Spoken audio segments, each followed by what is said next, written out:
Good morning, folks. I'm Wilson Staff Professional John Whitty with this week's Tip of the Week.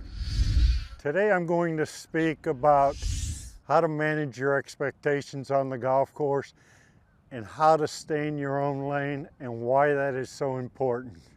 First of all, as we're playing, we need to go ahead, and what I mean by staying in your own lane is you need to play your game. And how you figure out what your game is you show up at the driving range, hit a few balls, and on this particular day, I'm hitting a big slice. Does that sound familiar? Let's say we got a 10-yard slice. I can't go to the first tee and try and hit it long and draw it and get the ball to roll because I'm hitting a 10-yard slice. So go ahead and aim 10 yards left. I think you'll find your day is a lot more enjoyable. Your score will be a lot better, and you'll be able to basically stay in your lane. Here's one way you can get really distracted, and it's when you're playing with somebody who hits the ball a lot longer than you, the temptation's going to be to overswing.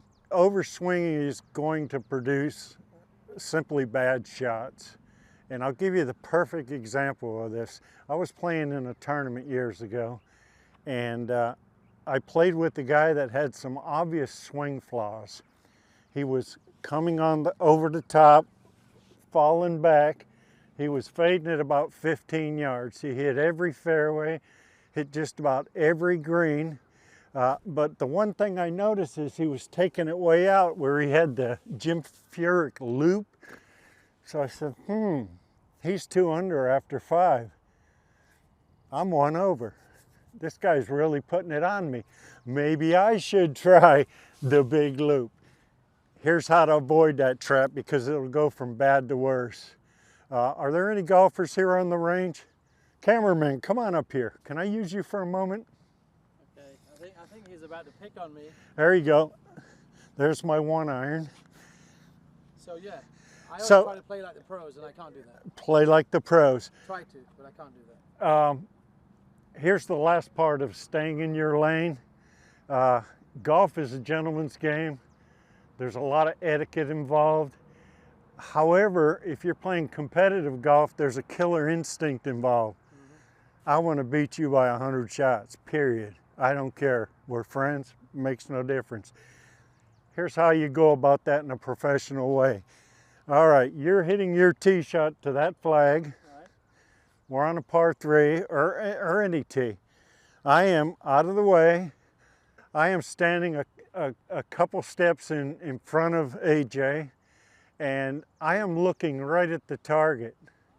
I'm not watching his swing. I'm just looking at the target where I think this ball is going to land.